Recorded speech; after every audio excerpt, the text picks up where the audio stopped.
Welcome to the video walkthrough of the ICT Procurement Approval Request form. If we click on the service catalog after logging into MyCalState LA, under the accessibility area, you'll see that we have the ICT Procurement Approval Request form. This form is required for IT purchases when it's a new purchase or a renewal. We ask that you complete this form as soon as you possibly can. And if you're coming up on the renewal of your product, please get the form in at least 30 days at the very minimum prior to the in-service date or the renewal date for the product. More is always better, more time, because at that point we have to look at accessibility documentation and refresh our documents and do some due diligence, not only for accessibility, but also for IT security and IT infrastructure as well. Those are the three components of this form. Now you'll notice at the beginning there's some instructions about the form, and there is a link to the accessibility website. If you click that link, it will take you to the procurement section of the accessibility website with the pictorial walkthrough of how to submit the form and additional information here on the left about the ACR repository for VPATs, vendor requirements, VPAT help, training and procedures.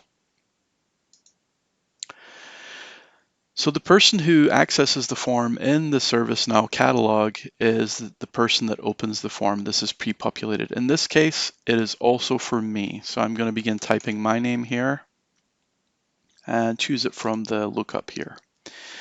Your information is pre-populated.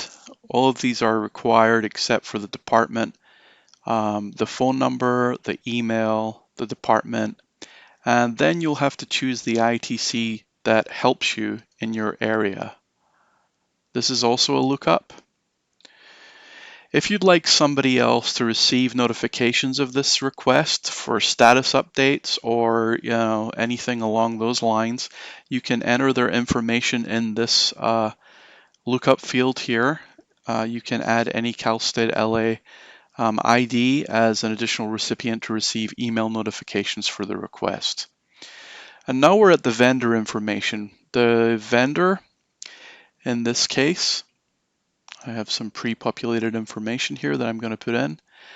And if you have the vendor representative, that's always helpful, although it's not required. We do require contact information for the vendor in the form of a phone number and an email. The reason for that is that there's oftentimes the processors on the back end of the form need to contact the vendor for more information. And without some contact info, it can delay the process. And so please, if you have specific information for your rep, please put it in there. And that will help us greatly. So the areas that it asks for are a telephone number and an email. The product information. So this is about the software or hardware, the IT product that you're trying to purchase. If you have a website, go ahead and put the website in there, even if it's generic. It will help the individuals on the back end with their due diligence. Now, the planned method of payment drop down, there's a few options here. We have requisition, pro card, university auxiliary services purchase order, UAS check requisition, or a no cost review. In most cases, it will be a requisition, either for UAS or stateside, or a P card. The no cost review is to allow someone to enter this process without actually having a purchase occur. Things like this may be central agreements where the technology is renewed every year, but it's paid by a central authority, maybe the Chancellor's Office, or it's already paid for, but we're integrated into some product on our campus. For example, technology that's used with our Canvas LMS may be a no-cost review, Or if you're deploying an IT product or service that doesn't actually cost anything, it's freeware, then this is the option that you would use. No cost, review required. In this case, I'll be choosing requisition. If you have a requisition number from PeopleSoft, go ahead and enter it here. It's not a required field. And most of the time you'll be entering this form well before a requisition is created, most likely. The total purchase amount for the product. And then this is a very important area. Describe in detail the intended use for this technology. Please be as descriptive as you can in this area. This information provides additional context for our backend reviewers. And if you can, avoid using jargon or just technical information that wouldn't be understandable by a layman, because this information provides a lot of context about how this product is actually used, and it helps us with our review process. So please be as descriptive as you can in this area. Now we indicate the terms of this purchase. In this case, it's a new purchase, and it will be renewed every year. The approximate renewal date, there is a lookup calendar here that you can choose. The approximate renewal date will be a year from this coming week. And now we have an area where we can upload our PO, quote, or invoice. So I'm going to click on the paperclip, click on choose file, and then I'm going to look for my requisition information.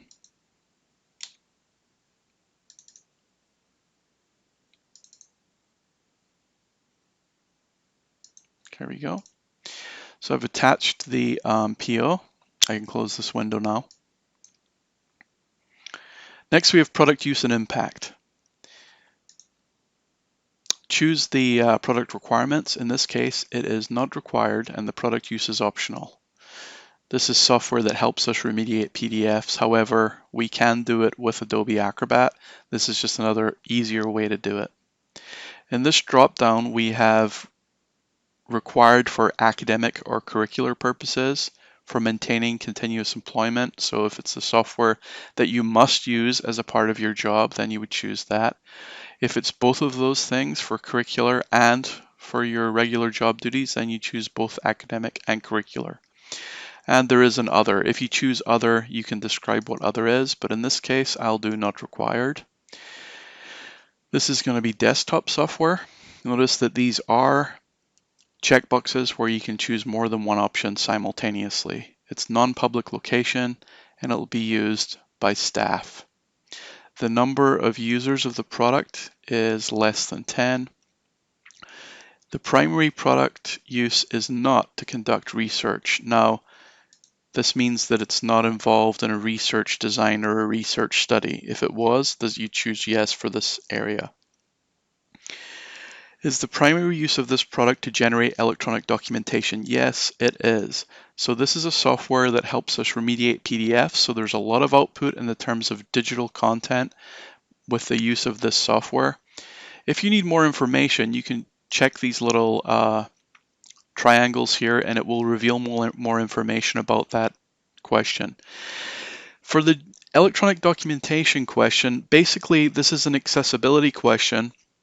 And the reason that we're asking it is because an accessibility review primarily looks at the software interface or hardware product interface. However, if there's a lot of output from that software in the form of digital content such as documents and things, then that's as important as the software interface itself. So we need to look at all of that output and see if it's able to conform to accessibility standards and not put a burden on end users.